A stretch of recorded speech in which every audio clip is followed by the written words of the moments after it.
2000년 1월을 100일하게 했을 때요. 금은 1361로 약 14배 올랐습니다. 금도 중기적으로 조정 보일 때가 있습니다만 장기적으로는 계속 오르고 있다는 것입니다. 이런 의미에서 제가 금은 우리 자산 중에서 늘 10%는 보유하셔야 된다. 여러분 안녕하십니까? 우리가 투자하는 자산이 주식, 채권, 그의 원자재라는 것, 소위 대체 투자라고 있죠. 오늘은 원자재의 가격에 대해서 금과 유가를 중심으로 좀 설명을 드리도록 하겠습니다. 사실 제가 여러분한테 늘 우리 금융자산, 투자자산의 한 10% 정도는 금을 보유하고 계시는 게 좋을 것 같다. 이런 말씀을 드렸습니다. 그래서 제가 주요 원자재 가격을 장기 시리즈로 한번 그려봤습니다. 2000년 1월을 100일하게 했을 때요.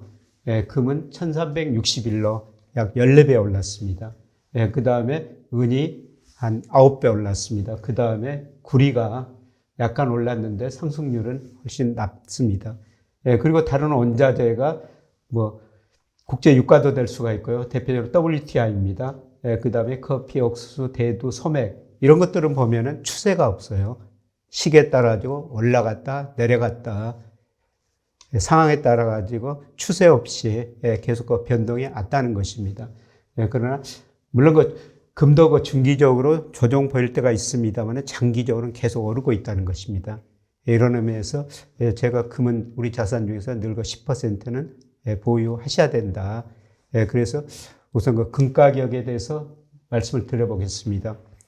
그러면 금 가격이 뭐가 도대체 금 가격을 결정하느냐 한번 생각할 필요가 있는 것이죠. 아주 단순합니다만 수요 공급에서 모든 가격이 결정되죠. 그래서 금의 수요라는 것은 각국의 중앙은행이 외환 보유액 중에서 금을 보유할 수가 있고요. 그 다음에 개인들도 장신구 등으로 금을 보유하고 있었죠. 이런 수요에 따라서 금 가격이 변동하고요.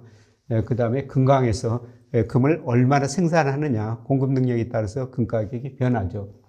그 다음에 금융시장 요인 측면에서 보면요. 금은 달러 가치로 달러로 표시됩니다. 그래서 달러 인덱스가 하락하면은 금 가격은 오르죠. 그 다음에 금리가 하락하면은 상대적으로 금 수요가 늘어나면서 금 가격도 오릅니다. 그리고 금융시장이 불안하면 또 금 가격이 오르게 되죠. 그리고 거시경제 측면에서 가장 중요한 게 인플레예요. 금이 대표적인 인플레 해지 수단이죠. 장기적으로 보면은 모든 자산 가격 중에서 금이 인플레보다도 제일 높습니다. 그래서 물가가 오른다면은 인플레 해지 수단으로서 금 수요가 증가하기 때문에 금 가격이 오르는 거죠. 이해가 지정학적 요인입니다. 어디서 전쟁이 나든지 여러 가지 지정학적 불안이 발생하면 또 안전자산 수요로 금 가격이 오르게 되죠. 이해가 비트코인은 장기적으로 금 가격 거의 같은 방향으로 움직입니다. 최근에 금 ETF 수요가 늘어나면서 금 가격이 오르죠. 그래서 이런 요소들이 금 가격을 결정하는 요소인데요. 그런데 어떤 요소들은 계량화할 수가 없습니다. 제가 그래서 계량화를 하기 위해서 금값을 한번 추정해 봤어요. 그래서 여기서 물가가 제일 중요하다. 그 다음에 미 달러 인덱스가 중요하다. 그 다음에 미국 금리가 중요하다. 이런 것들이 금값을 결정하는 요인이죠. 그래서 2000년 1월부터 올 9월까지 회귀 분석을 한번 해봤습니다. 그래서 또 어떤 결과가 나오냐면요. 미국 소비자 물가가 금값에 가장 영향을 미칩니다. 예를 들어서 미국 소비자 물가 1% 오르면요. 금값은 3.18%나 오르게 나와요. 그러니까 물가가 오르면 사람들이 금을 사게 된다는 거죠. 그리고 달러 인덱스가 하락하면 제가 금값이 오른다 이런 말씀을 드렸습니다만 달러 인덱스가 1% 하락하면 금값은 1.34%가 오르게 되는 거죠. 그리고 미 10년 국채 수익률 금리가 떨어지면 금값은 오르게 됩니다. 그 정도는 크지는 않습니다. 그래서 이런 것들이 금값을 결정하는 중요한 요소다 이렇게 볼 수가 있습니다. 그래서 하나씩 장기 추이를 보면요. 이 그림에서 첫 번째 왼쪽 그림에서가 달러 지수 장기 추이를 그려놨습니다만 달러 지수가 장기적으로 하락하죠.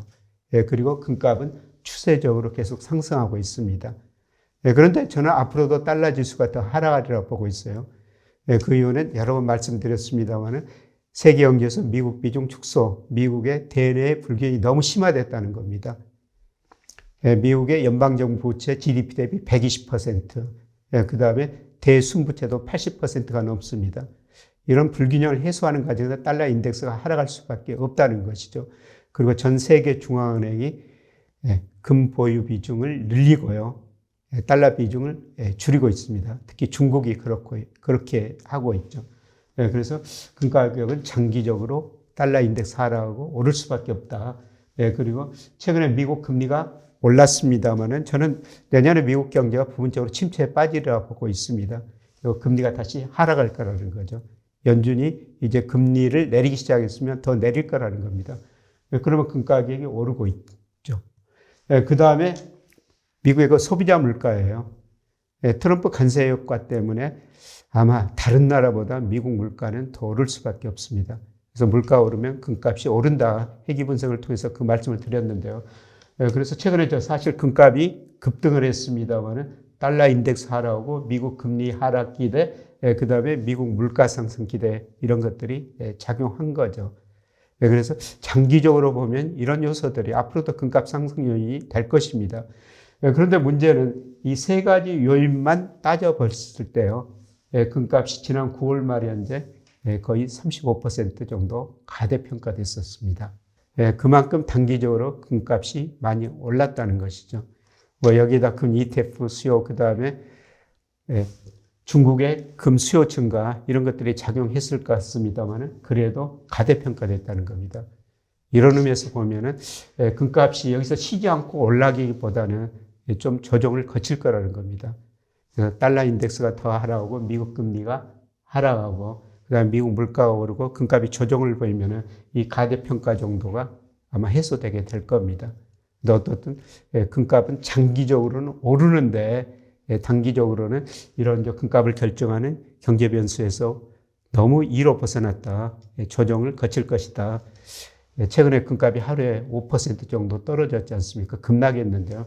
바로 이렇게 가대평가됐기 때문에 언제든지 그럴 수도 있다는 것입니다. 그래서 어떻든 단기적으로는 금값이 조정을 거칠 것이다. 이렇게 볼 수가 있습니다. 그런데 35% 가대평가된 이유는요. 뭐 전 세계 중앙은행이 계속 그 달러 보유 비중을 줄이고 있죠. 예를 들어서 2000년에 71%였는데 올 1분기 보니까 58%로 많이 줄어들었어요. 이 일부를 뭐 다른 통화도 사고 있습니다만은 금을 사고 있죠. 특히 그동안 중국의 중앙은행이 금을 계속 사고 있습니다. 특히 그 미국 국채를 계속 줄이고 있고 금을 사고 있죠. 뭐 다른 나라 중앙은행도 금을 많이 보유하고 있습니다. 특히 독일, 이탈리아, 프랑스 같은 이런 중앙은행 금 보유에 절대량은 큰 변동은 없는데요. 이들 나라는 외환 보유액 중에서 75% 정도가 금입니다. 그리고 중국이 최근에 금을 불과 몇 년 전에는 2%대였거든요. 그런데 올해 10월 기준으로 보니까 7%까지 많이 올려놓고 있습니다. 중국이 그렇게 금을 사고 있다는 것이죠. 그래서 제가 아까 금값을 결정하는 계량적 요인 내에 이런 것들이 금값 상승에 기여했을 거라는 겁니다. 문제는 우리 한국은행 금 보유 비중이 너무 낮다는 건데요.